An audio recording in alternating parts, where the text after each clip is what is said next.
Hello and welcome to Believe TV. My name is Bruce Sampson and I'm your host. Thank you guys so much for joining, whether you're watching live or on replay. This is an interactive space where we encourage you guys to say hello and join in our conversation and discussion. I'm so excited, although I've definitely had my share of having female guests on. I think I've mostly had guys on. And for the next 3 weeks, my guests are all female. And I'm so excited. They're fantastic people and they come from different walks of life and all that. And I'm excited to have conversations with them and share them with you. And so excited to have you guys on board. Um, we already have some folks saying hello. One of our regular viewers, Miss Karen over in Germany in Hamburg. Hello, Miss Karen. Good to see you. Thank you for joining. So yeah, right there in the comments, feel free to just drop in and say hi. Tell us where you're viewing, and if you have any questions or if you want to add to the conversation, feel free to. Again, whether it's live or whether you're watching on replay, it's all good. Okay, so today I had a special honor, and I'm just so excited about this interview. I shouldn't say interview. I should say conversation. I'm excited about this conversation because this is a friend of mine I've known for very, very many years, but I've discovered that there's so little that I actually know about her, and so I'm excited to find out more information and to share with all of you and to get her insight on different things. And she is an actress. She is a dancer. She's an amazing personality, and she's had an amazing career. Much of which I was unaware of until recently. And so I'm really, really excited to explore that and to learn more about it. And so without further ado, it is my honor and pleasure to bring to the screen my good friend, Miss Robbi Morgan Walberg. Hi, Robbi. Hello. Hi, Bruce. How Hi, Bruce. It's so nice to be here. Awesome. I'm so happy that you're here. It's kind of funny because some of the, I usually interview my guy friends, right? The majority of the people that I interview are, I think, are guys, but like I said, I've had my share of female guests. But they're, like I've had your husband on several times, Mark Wahlberg, for those just tuning in. And I've had him on the show, at least 3 or 4 times, right? And I think in the back of my head, I always thought I would love to have Robbi on, but I don't think there's any chance she'd do it. There's no chance. Yes. And so this last time I thought, you know what? I'm just going to throw it out to Mark and just ask him if she'd be willing to do it. And he's like, she said yes. I'm like, oh, well, book her now before she changes her mind. Like now. I'm so honored that you asked, and I'm so happy to be here, and it's so fun. We have so much to talk about. Absolutely. Yeah. Okay, so we're going to start this kind of in a weird way, because in all my years of being around the performing arts and involved in shows and whatever, I've seen lots of bios and I've seen lots of resumes from folks. I have to say that you are only the second person that I've ever known of that in their bio it mentions vaudeville. So, and I'm like, wait, vaudeville? Like, let me read back. What? And so I would love for you to explain why vaudeville is in your bio. Well, what a great place to start. And, I'm sitting at a desk, actually in my son's room. He doesn't live here anymore. And I have a picture to start this off with. Take a look at this. Okay. Okay.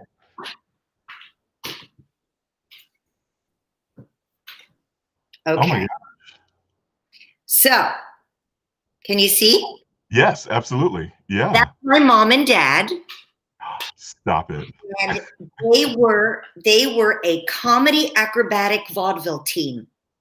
And they did an act where it used to be called a knockabout act, where they would do tricks and my dad would throw my mom around, but she was, they were acrobats.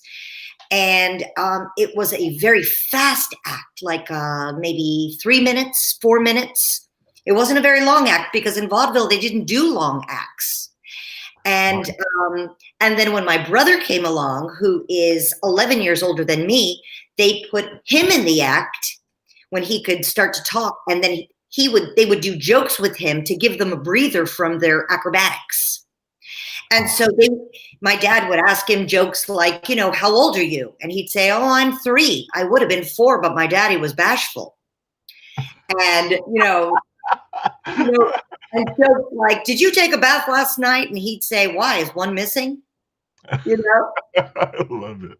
And all of those cute little vaudeville, jokes, and, to give them a breather between acrobatic tricks. And when the name of their act was Morgan and May. And when he came into the act, they called it Morgan and May and Company, which was very cute.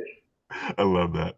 Then vaudeville, burlesque was coming in, and it was time for my brother Gary to go to kindergarten. And so, because it was all before he was 5 that he was in the act with them, and they toured and did state fairs, and they settled in New Jersey, and my mom opened a dancing school, and settled down because he had to go to school. Wow. And then my brother, I have another brother, when he came along 9 years later, and then came along 2.5 years later, I was supposed to be a fibroid tumor. My mom didn't realize that she was pregnant, and it was me. How funny. Finally got her girl. Nice. But from them being in vaudeville and being in the studio, we all grew up learning old school show business, and they taught us every trick in the book because they said, you never know what's going to get you a call back. So those were my beginnings, growing up in the studio, singing and dancing and, acrobatics and, tap dancing and juggling and trapeze and trampoline. It was unbelievable. Wow. And so were you traveling a lot, or were you staying in a general? Right. Well, when they came off the road and they settled in New Jersey, they weren't traveling anymore, and we weren't traveling unless, of course, we got a job that would take us to wherever it was that we needed to go. Wow. But we were mostly, in New Jersey, 9 miles out of New York City, and we were all working in show business as kids. Wow. Don't lean forward. Oh, don't lean forward. Thanks, honey. He's producing. Okay. Robbi, you can do whatever you want to do. It's okay. That's funny. He's taking care of me. Thank you. Yeah. I get so excited that I just want to jump into the computer and be right there with you. And I'm totally fine with that. I'm good with it. So did you have traditional schooling, or were you tutored, or? Well, when I was my first real job after doing a little print ad at 6 months old I was 5, and I did a show called Craft Music Hall. And at the time, that was the variety show that was on, weekly. And I did a little number with Rock Hudson. And there were little, 6 girls that were playing Shirley Temple. And we did a number with Rock Hudson at the time. And wow. we were all enrolled in public school, but we weren't really, we would go to school, but we were working, we were working. So after that first little job, I got an off-Broadway show at 6.5 called Curly McDimple. And Bernadette Peters that was one of her first off-Broadway shows before Dames at Sea, before she became a big star. Okay. and it was a spoof on Shirley Temple. It was a Valentine to the 30s. So it was all these wonderful Shirley Temple movies that the show was spoofing. And those, I was doing 8 shows a week, so I would go to school, but I was really, really exhausted, from mom would wake me up and kind of stand me up and help me brush my teeth and get me out the door. But so I was going to public school, elementary school, but I can't really say I was going to school like regular kids. Gotcha. Yeah. I was doing auditions every day. So if I went to school for the first hour, our principal wouldn't count me absent. Wow. Sometimes I had to go, like for the morning, the morning hours. But I would always, always, always wait for my name to be called over the intercom to come to the office because I had an audition or I had to leave early, and I was usually thrilled. Wow. Any chance that you recall your classmates' reactions to that or to you? Well, it was such a weird thing because I was really young. I mean, we're talking first grade, second grade, third grade, fourth grade, those very, very early important years. Right. And I was absolutely aware of them, Yeah. but I was more ready to hear my name called and get the heck out of there because I had other things to do. Right. It wasn't until I'll tell you really, it wasn't until a little later that when I was 11 and all the work ended that they sent me back to the 5th grade for real, more on a regular basis when I wasn't working so much. Yeah. And that's when I was more aware of my classmates and all of those kids. Because what you have to remember is they put the kids on buses and they would take a field trip to come to New York to see me in Curly McDimple. Wow. Yeah. And Wow. then, they all wanted my autograph and a lot of the kids from my hometown, came to see me. And then, but when I would go to school, so it was really weird. I was very separated. It felt very separated. I felt very separated from those kids. Yeah. In those very young years. Right. Yeah, I would think so. Okay. Now, before we go too far, I do want to back up because you mentioned, I think your first job was at 6 months old. So can you tell us what that job was? Yes, it was a little print ad for Gerber's baby food biscuits. And, Biscuits. Okay. Little baby food biscuits. And, I certainly don't remember it because I was 6 months old, but I do have the picture. Oh, that's awesome. I have to see that. I was a little baby in diapers, I think I was drooling, so I was just one of the little babies in the print ad, How funny. Do you know how that came about at all? Like, did your parents ever tell you? Well, because my mom and dad were vaudevillians, they got us working. Well, they got me a print ad at 6 months old, but they got us all working in show business, right away, Yeah. My older brother, Gary, was working. Oh my gosh, he worked with Henry Fonda and Olivia de Havilland on Broadway in a Broadway show called Gift of Time. And my brother, and then my brother Roger, he's in the middle of us. We were all doing commercials and auditioning very, very early on. And Gary, my brother Gary, of course, taking the lead because he was 11 years older and he was already doing a Broadway show my brother Gary was the original Richie in the pilot for the Dick Van Dyke Show. Stop it. Yeah. Yeah. Wow. And at the time, it was Carl Reiner who played Rob. You know. Oh, wow. Yeah. And unfortunately, when it went to series, he didn't get the job. They didn't pick him up. Wow. And another little boy got to be Richie. Yeah. That's incredible, though. Yeah. Yeah. And do you remember any sense of like, was there like any sibling rivalry, or was it like you all rooted for each other, or was there like any weird like, what was that dynamic between you and your siblings? right. Well, the dynamic was, my brother Roger and I are 2.5 years apart. So we were very close in age, and we were really like just normal kids.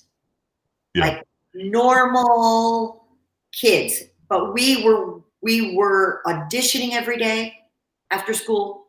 If we went to school that day, we were auditioning. We were getting a lot of jobs. We were in rehearsals, So there wasn't any sibling rivalry like normal, like competition. There wasn't really competition between us. We were all rooting for each other. If Roger got a job, we were like, great. And if I must admit that the only thing I can talk about there is that when I was doing the off-Broadway show, I used to wish that Roger would get more work. Like sometimes I would feel funny that I was working more than he was. Yeah. Even though that was just inside how I felt, because he was working plenty, but I was getting a lot of attention for what I was doing, Yeah. And certainly when he got a Broadway show, we were like, he was getting a lot of attention, but it just sort of seemed like in my heart, I was like, oh, I wish he got more, I hope he gets that job, Oh, so because, and plus then my brother Gary was already out here in California. He decided to move to Los Angeles to work as an actor. And gosh, he was doing great out here, and then he would come home to New Jersey and do Radio City. He would do like the Radio City Christmas show as a dancer and an acrobat. Wow. And at one point, I would be doing the off-Broadway show I was doing. My brother Roger would be at the Winter Garden when he was doing the show. And Gary would be at Radio City Music Hall, and we would all meet up like for dinner in between shows. Wow. Yeah.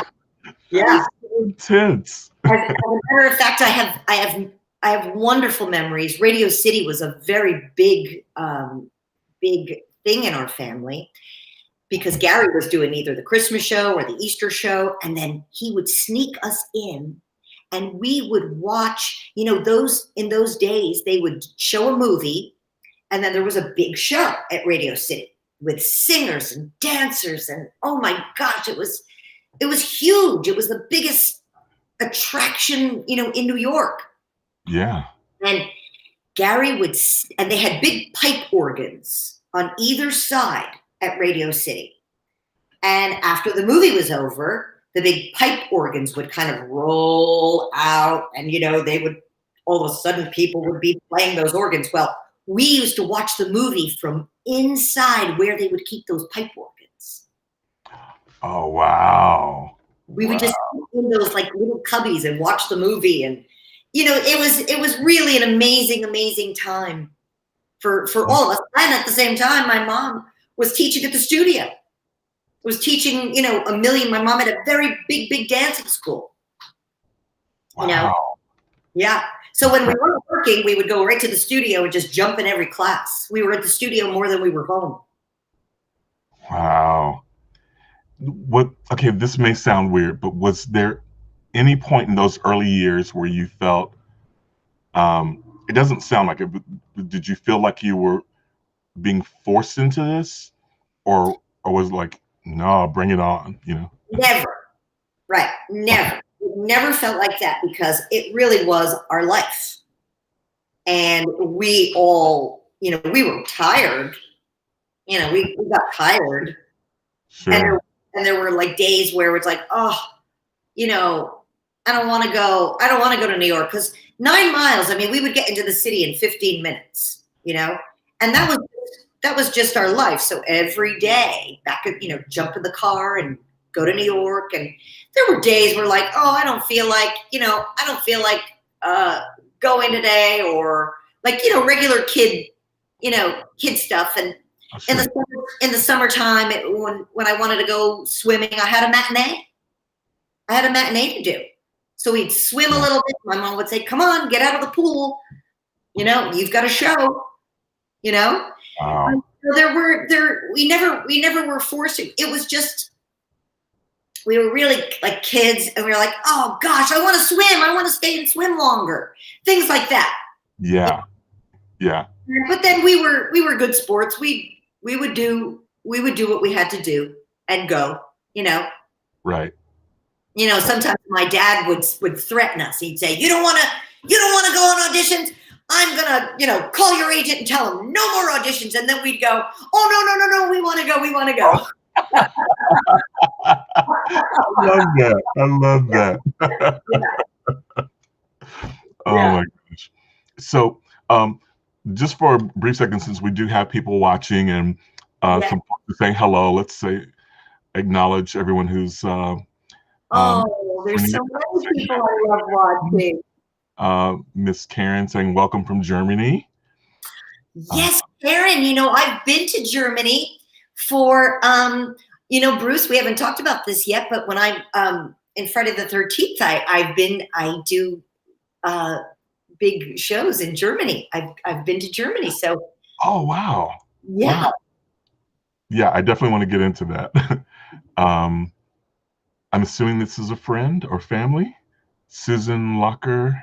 Oh, that's my sister. Oh, your sister. Yes, that's my sister. Hi, Sue. And oh my gosh, hi, Amy and Lois, and my dear, my cousin Eileen is on the call, who I adore. Yeah, thank you all for showing up. Thank you so much. I love you all. It feels great to have your support. And this is a friend of ours from Young American, Celia. She said she's never had the pleasure of meeting or talking with you. Oh, that's so weird. How's that possible? I see it's great to know her.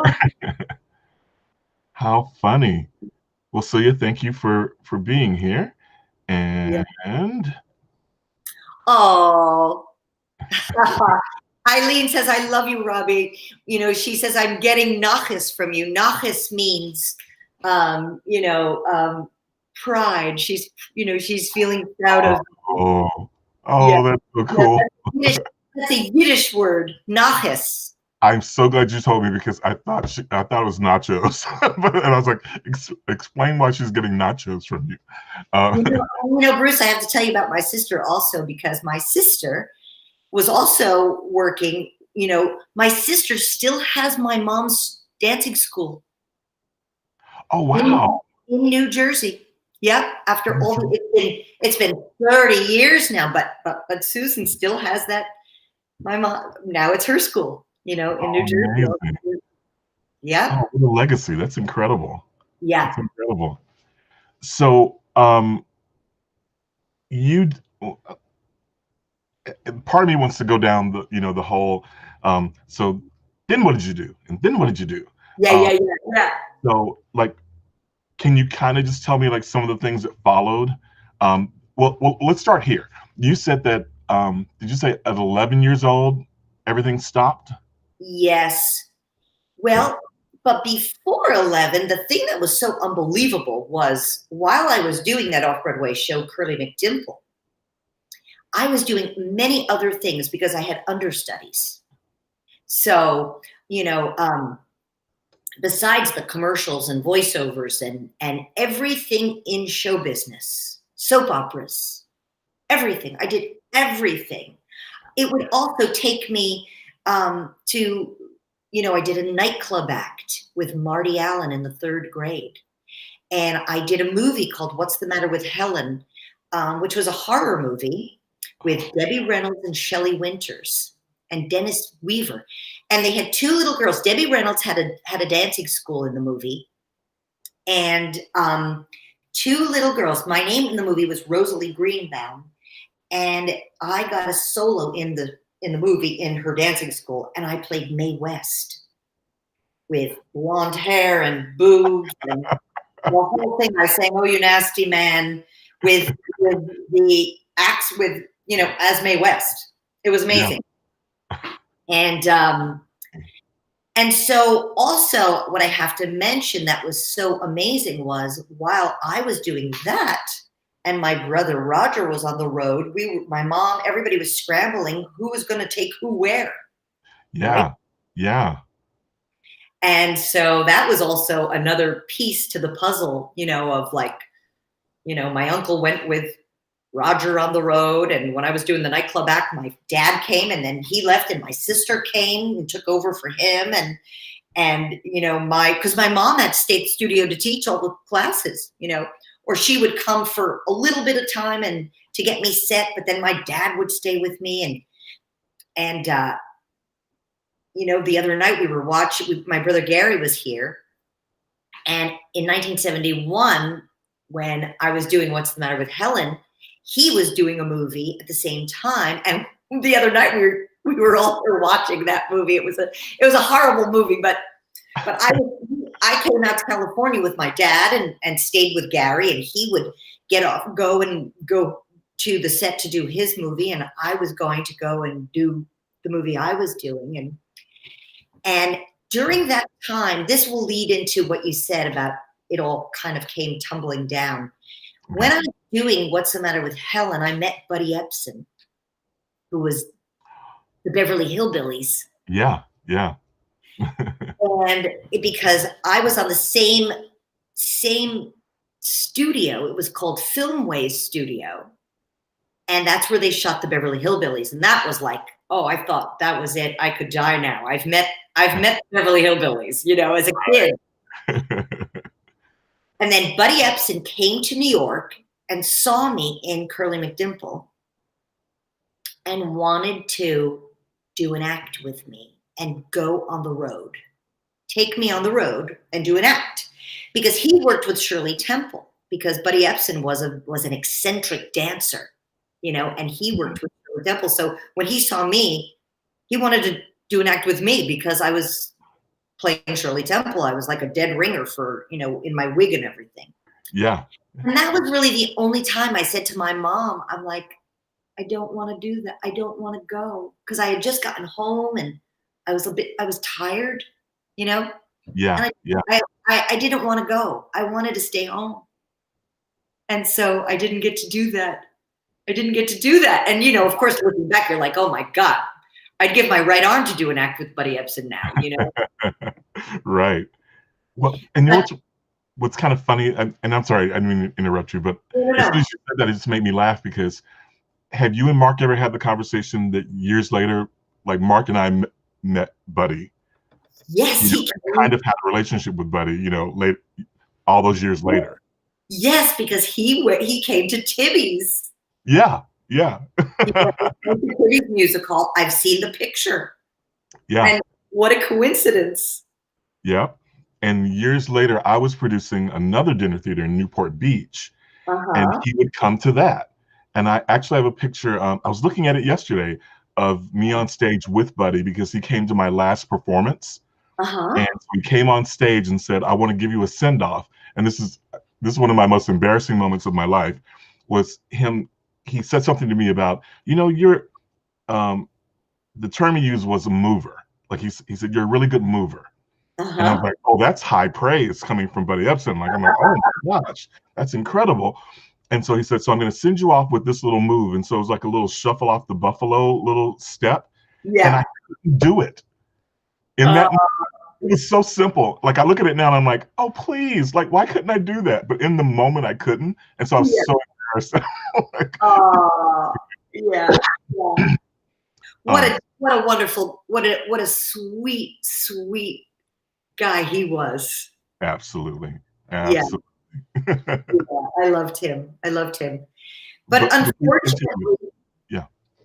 unfortunately, it all the work stopped at 11.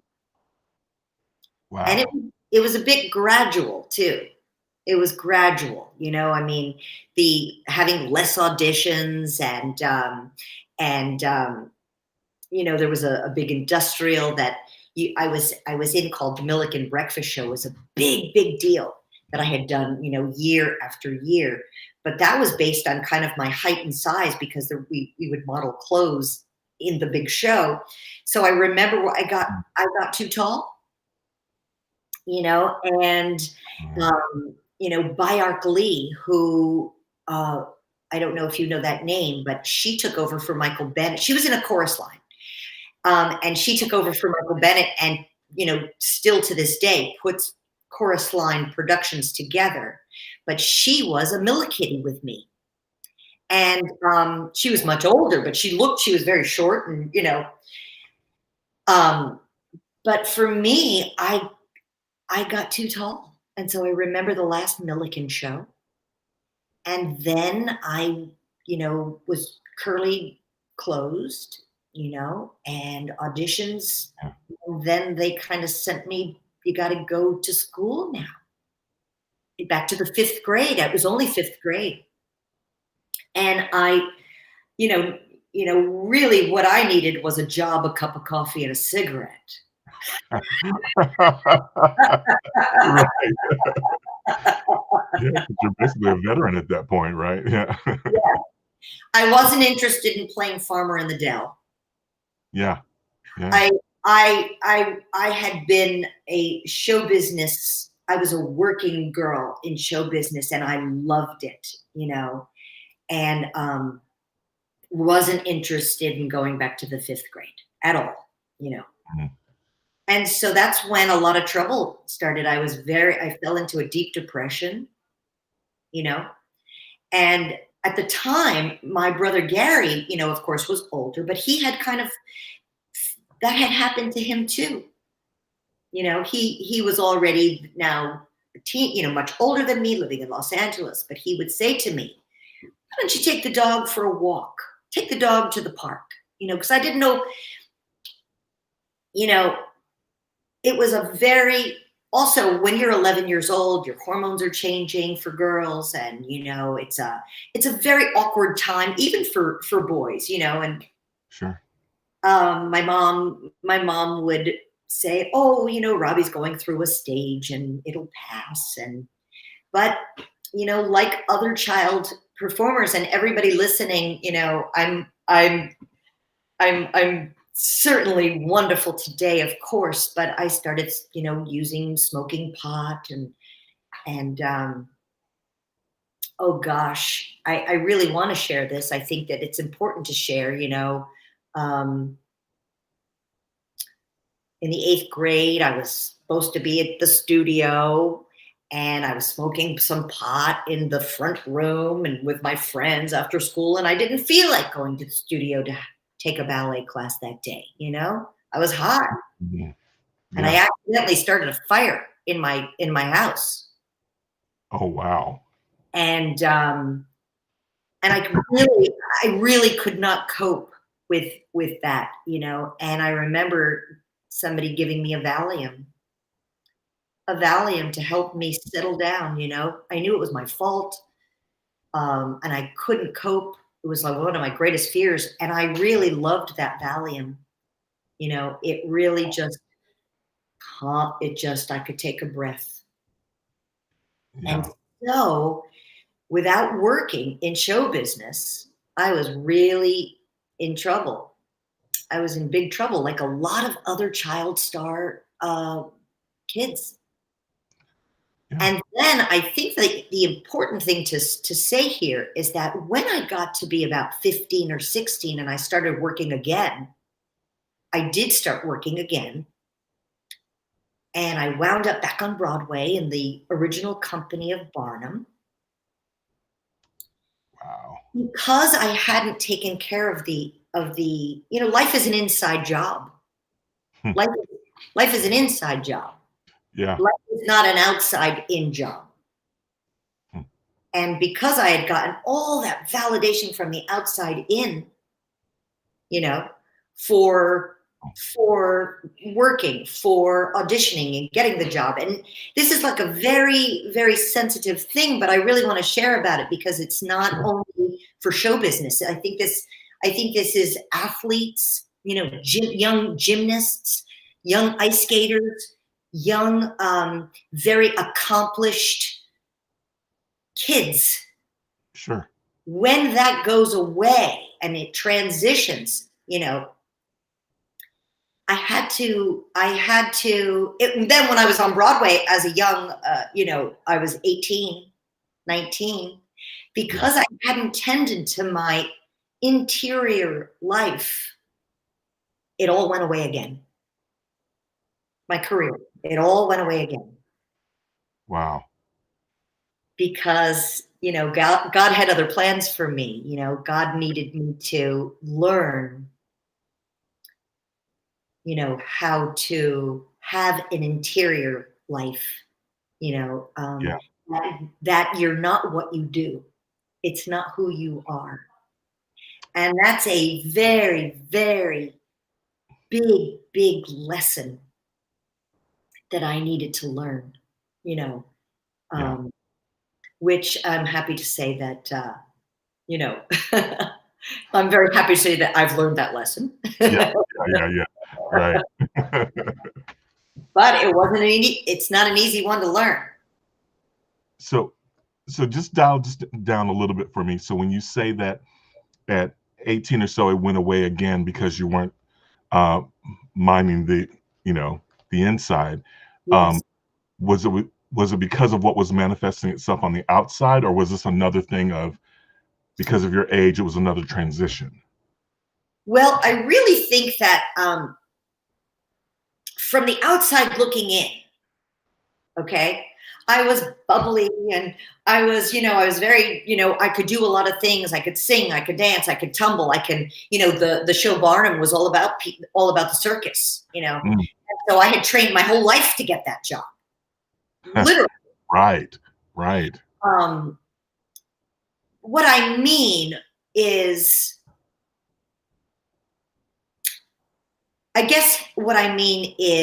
how I would deal with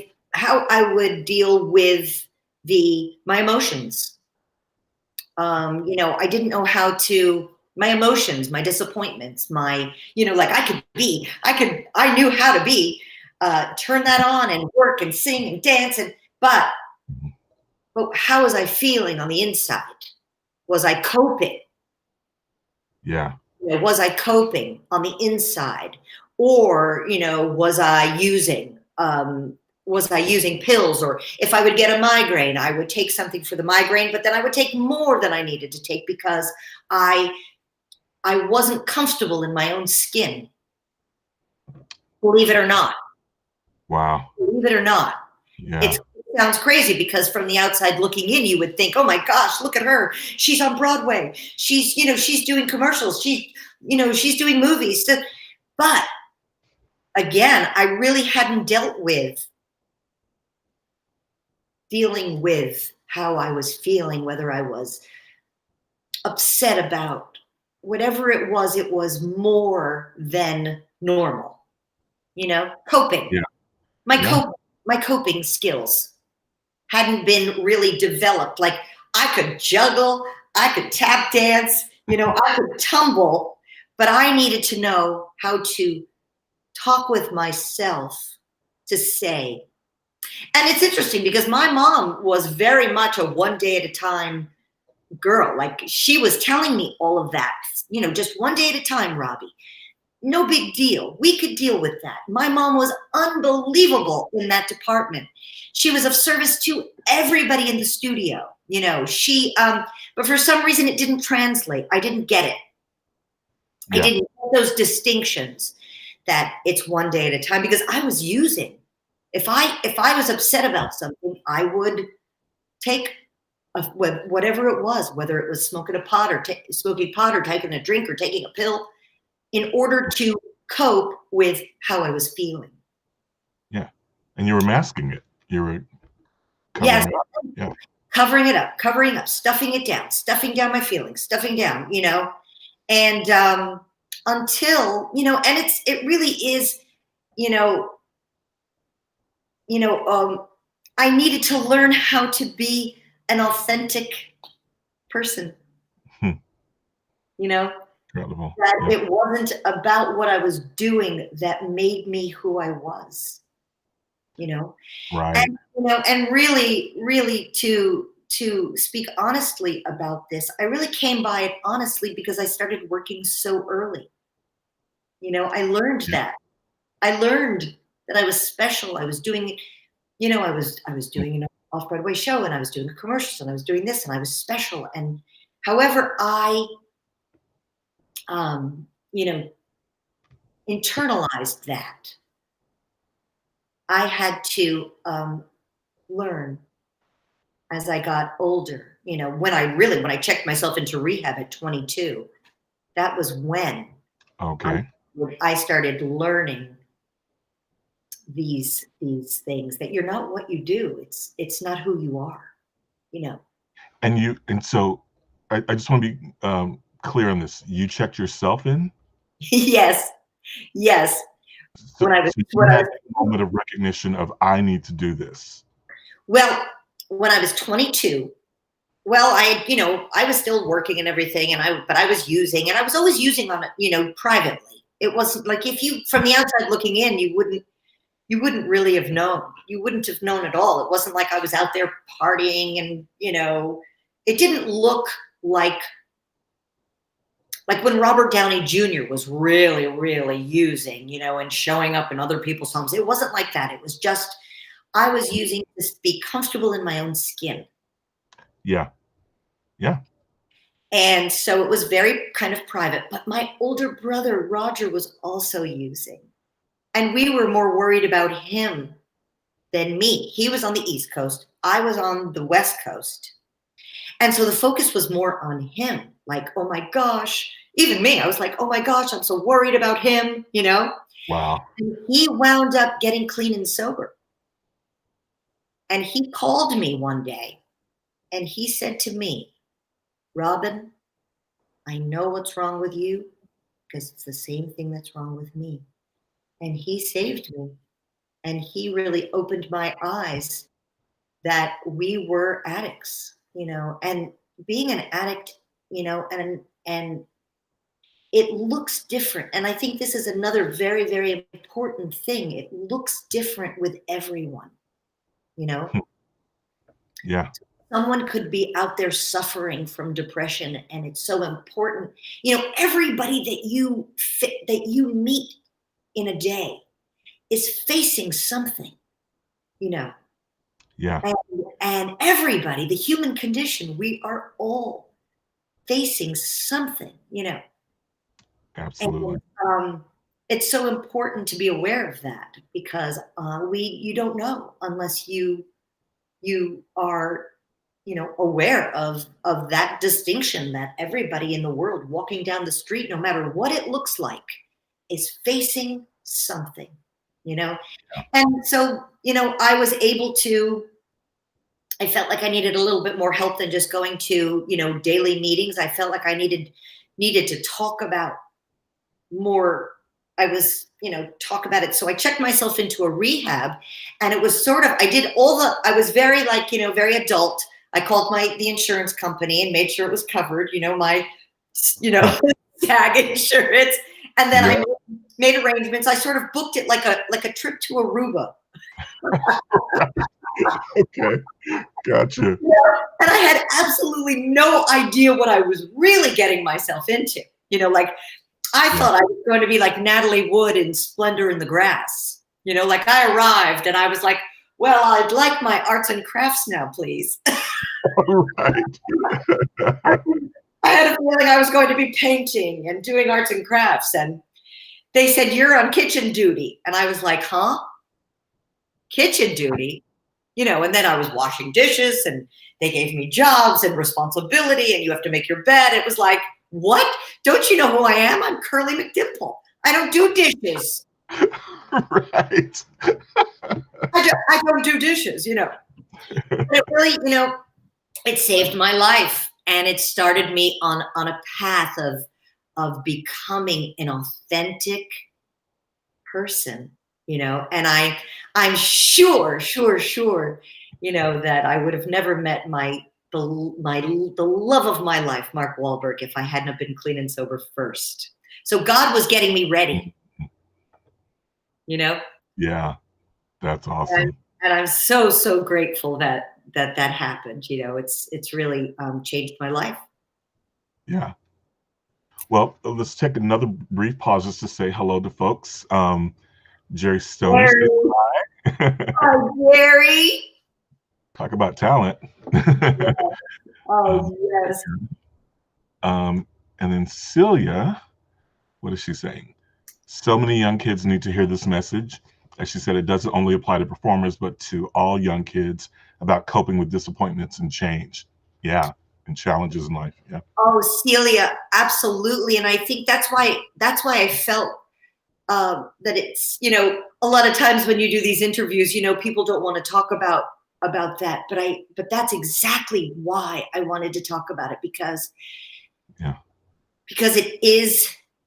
it's so important. You know, everyone thinks that, you know, what you do, oh, you know, but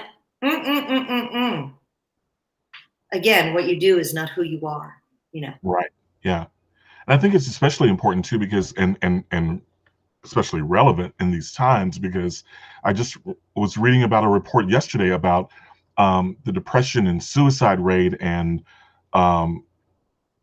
spousal abuse and stuff like that from the results of COVID and people being shut in, you know, not being able to, you know, do whatever it is. So some of that I'm sure speaks to the same thing that you're talking about, right? Oh, yeah.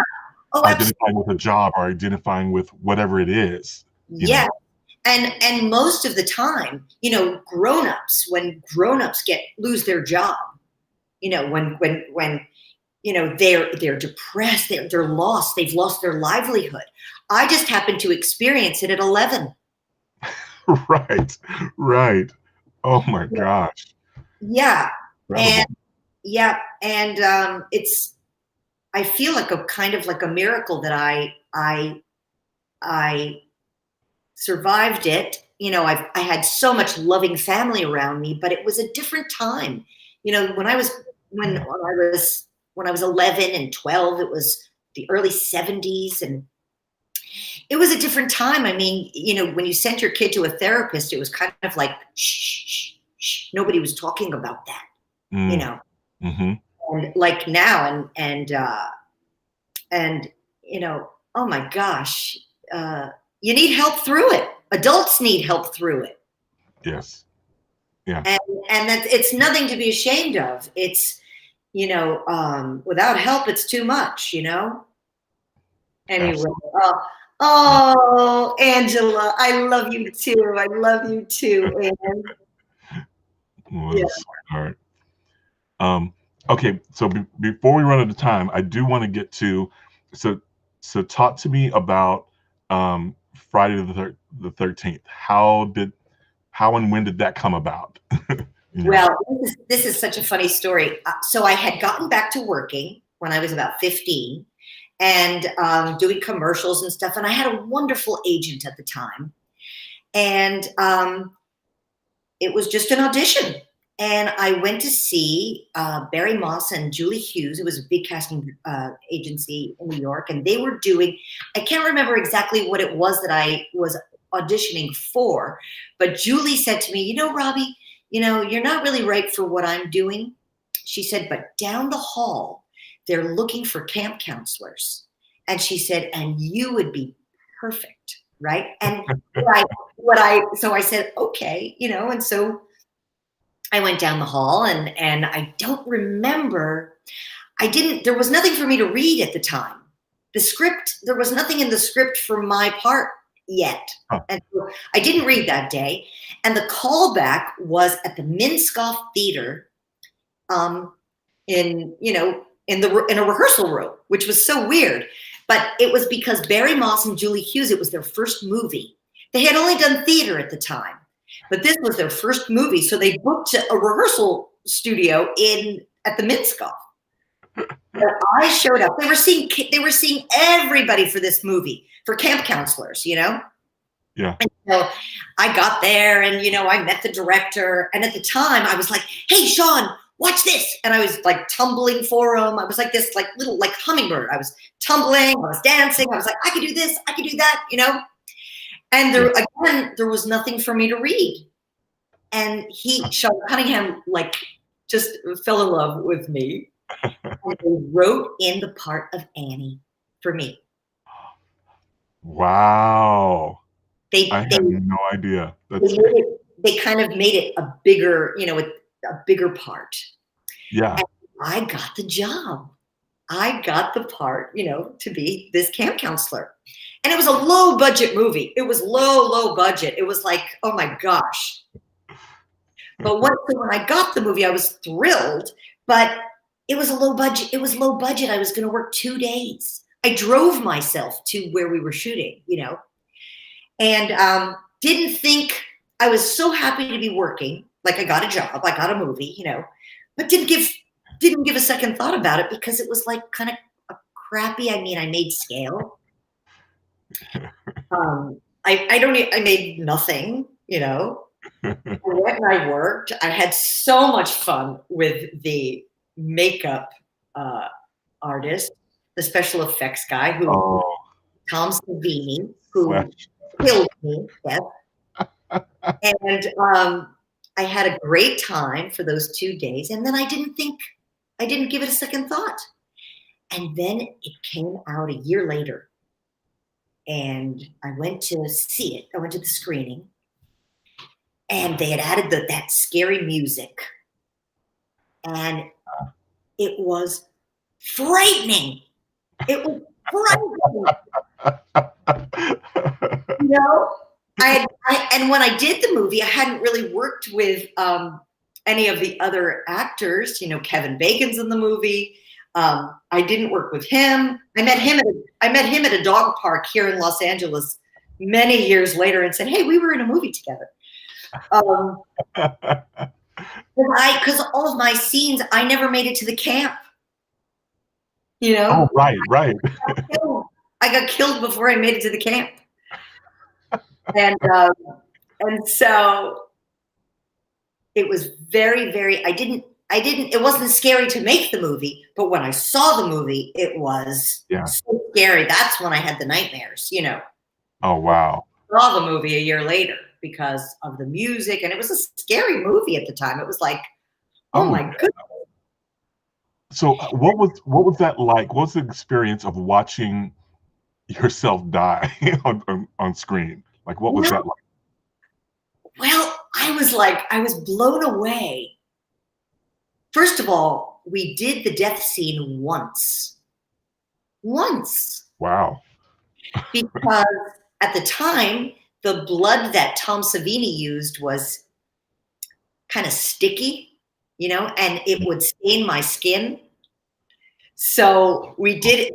They were losing the light. Remember, it was a very low budget, We got to we put the mold on my neck where the slit was already there, and it ran, a tube ran out my shirt, and Tom worked the blood off camera. And so all I really had to do was just put my neck back, and I made the choice that my vocal cords got cut so that I couldn't scream.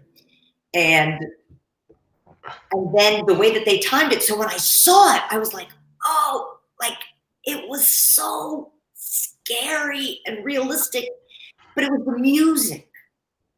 It was the music that music. Yeah. Scared the crap out of everybody. Me included. Yeah.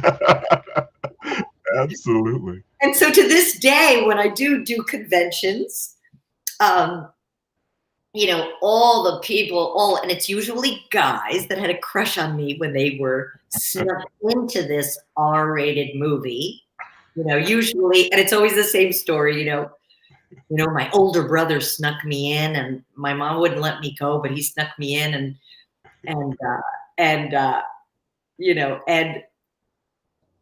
it was the scariest movie I ever saw, they tell me, but I loved you and I was so sad you died, Wow. It's and who would have ever imagined all these years later that Friday the 13th was gigantic? Yeah. Yeah. And so okay, so this is the thing I was putting in perspective as I was like researching to get ready for this talk. Yeah, Was yeah. I'm a sci-fi nerd. Like I love Star Trek and Star Wars and all that. And so, Uh-huh. there are those conventions and there's Comic-Con and all that stuff. Yeah. But I guess I didn't realize that there was like a whole thing like that for Friday the 13th. For horror. Yeah. Yeah. I had no idea. Oh my goodness. Oh my goodness.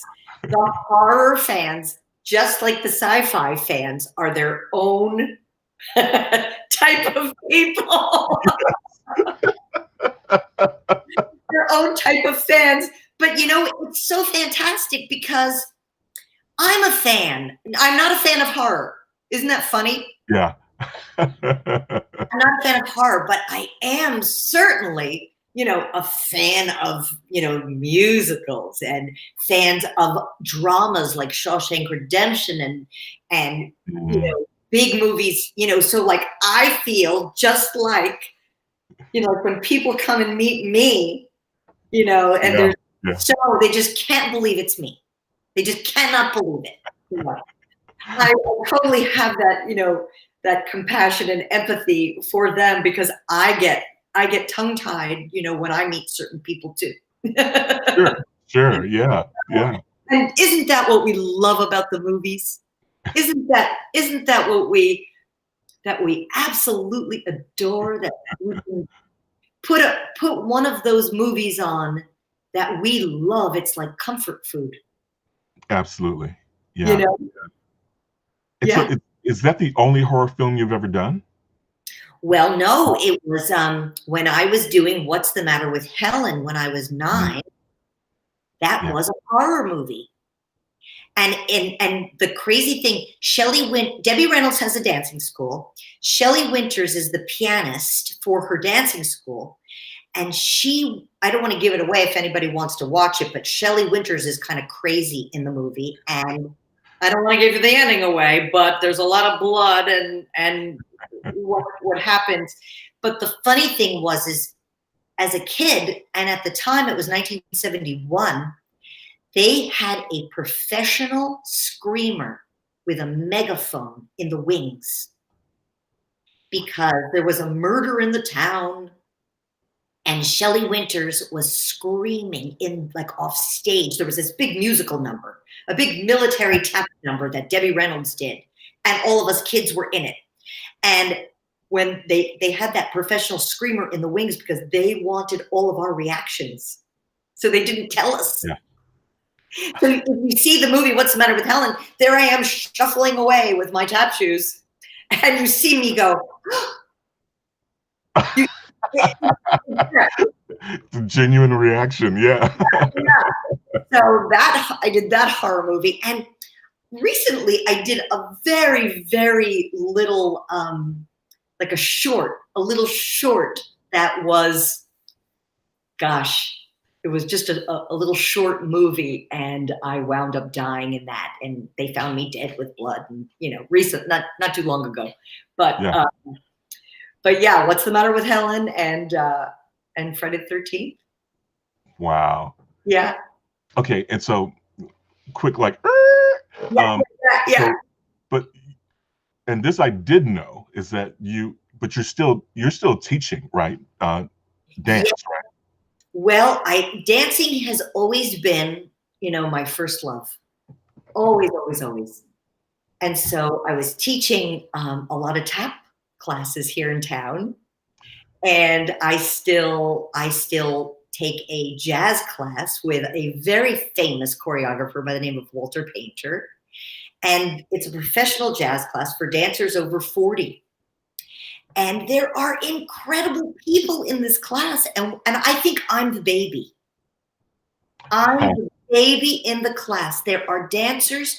Bob Fosse's assistant is in that class, who's now 80. Wow. And people are in their 60s and 70s and 80s, and we're all, dancing. And yes, I still teach a tap class, and now not with COVID, of course. Right. But yeah, still teaching. And yeah. Okay. And then another little scooch. So obviously you're the mother of two wonderful children, and one of them is a dancer. Yes. So Mark and I have been married for 33 years. I married the love of my life. And Morgan, our son, is 29. Could you believe that? I can't believe it. And he's a Navy pilot. But the thing about Morgan is, yes, he's a Navy pilot and he's a big guy, but he is, he could do a time step, and he's so funny. He's a wonderful writer, and he knows every show tune ever. Really? Yes. Which that's kind of a secret. I don't know if he'd like me to tell everybody that, but it's so wonderful. And our daughter Goldie is 25 now and has been a professional ballerina for the last 5 years. And she was dancing with the Kansas City Ballet Company.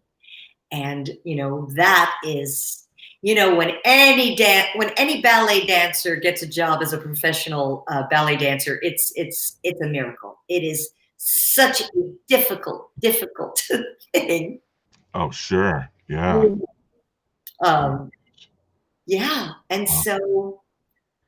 Well, I don't know if you know this, but I got a chance to spend 2 or 3 days with Morgan years ago when he was stationed in Florida. Yes. Yeah. I was looking at some pictures recently of us hanging out in Florida and stuff. Because I remember the first time I saw him then, because I hadn't seen him since he was little. And then all of a sudden this man walks in and I'm like, who the heck is that? I know. He's such a big guy. And as a matter of fact, he had been stationed here in California at Point Mugu, and recently had to move to Virginia for his next 3 years in the Navy. But Virginia, they needed, actually it was here in Point Mugu that needed one of the planes that Morgan flies. So he volunteered and he flew the plane here to Point Mugu and was just home yesterday. He volunteered. He wanted to come home and have dinner with us. and so he flew himself here and then flew back commercial. And I think Morgan's our young American. I think out of the two kids, he would be our young American. And Mark and I giggle about that all the time. If any of you are listening that are young Americans, the big Navy pilot, that would be the one up there singing, for sure. I love that. Yeah. And I do have to ask you this too. So sure. Your kids' names. Okay, what's the significance of your children's names? Oh my goodness. Well, of course, Morgan, we took from, Morgan is my maiden name. My stage name was Robbi Morgan. And of course, we all got the name Morgan because of the name of my mom and dad's act, which was Morgan and May. So right. We all, my brothers and I, all go by Morgan for working in show business. And then when Morgan came along, we needed an M name. And we were like, let's name him Morgan. It was actually a dear friend, Anita Smith, who Greg Smith's wife. Well, why don't you name him Morgan? And Mark and I were like, let's do it. Let's name him Morgan. And so Morgan got his name because of that. And our daughter Goldie, this is an amazing story. if I have time to tell it. I was You 2 do. minutes. Oh, do we have time? Yes, go for it. So I was a second pregnant with our daughter. We didn't know it was a daughter yet.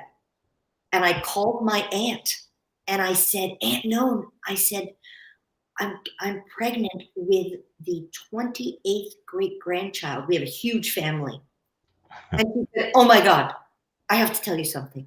And I said, Aunt Noan, did you hear what I said? I'm pregnant. And she said, Lainey, one of my cousins, one of my first cousins, she said, came over 2 weeks ago.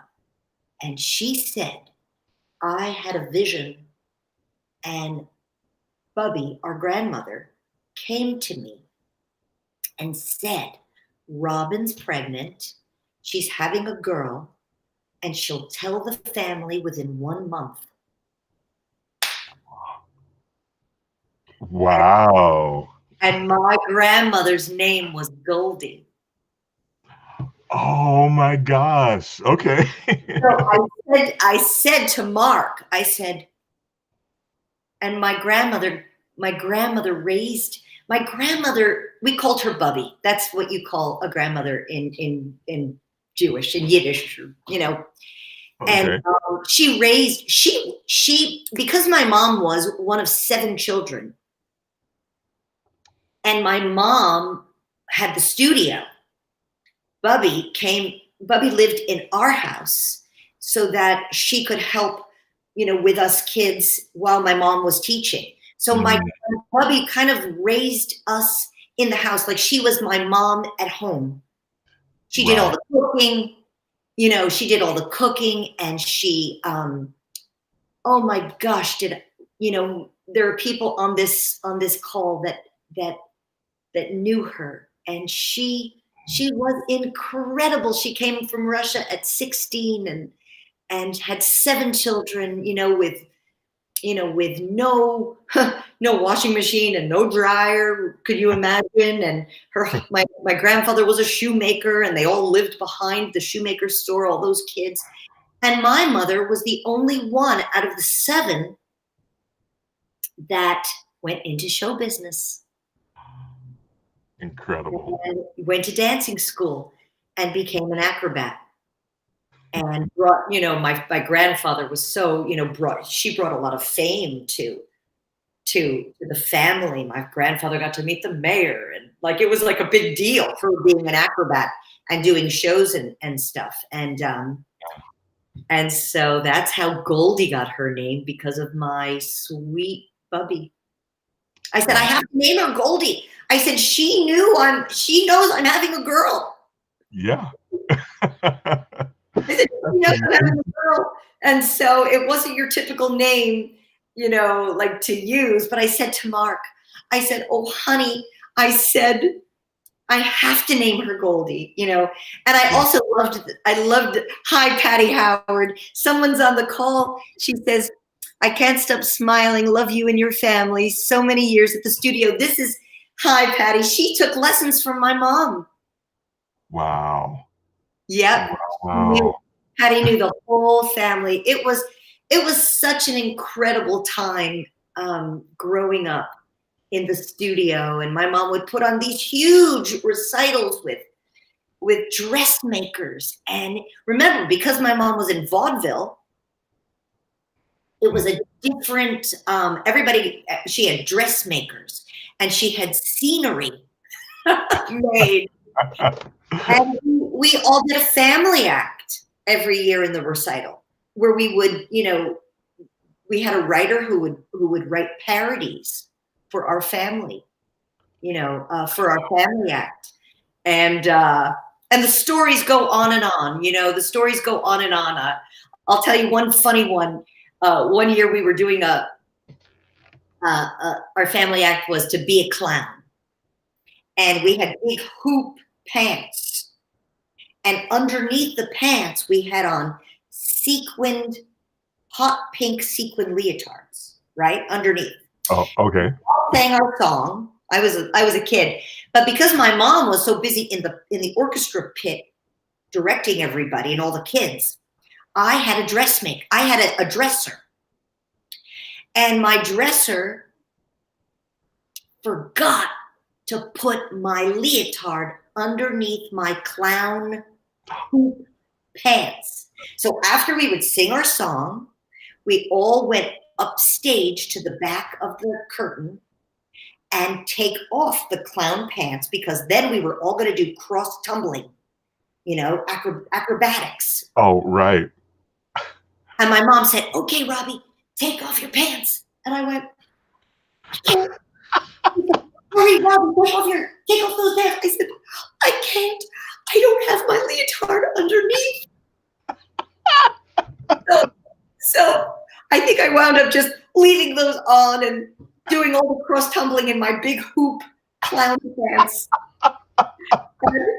But oh my gosh, it was just such a wonderful, wonderful time for all of us in our family. Everybody come to see the shows, and in the town, everybody knew us. Yeah. And my mom, I really have to say this, that my mom and now my sister, who still is carrying on teaching, dance teachers touch thousands of lives. Yes. Thousands of lives. They make the children or the grown-ups, whoever come to the studio to learn, they make them feel special and give them so much, so much. And after all these years, isn't that what we're all here to do, is to be of service to one another and to touch someone else's life? Absolutely. And so I think that's something to really, really, and we don't know how we touch our life when we're walking down the street and we smile at someone, Exactly. Yeah. and we say hello, how are you today? It's such a big deal. It's such a big deal, in these scary times, we're all so self-obsessed, and so worried about what's going on, and we're fearful, and making sure we all get ours. It's just not about that. It's really about being of service, in every way you can. Yeah. I love that. I'm so glad that I learned, that I got that lesson. My mom was, and my sister still to this day are huge celebrities. They make such a difference.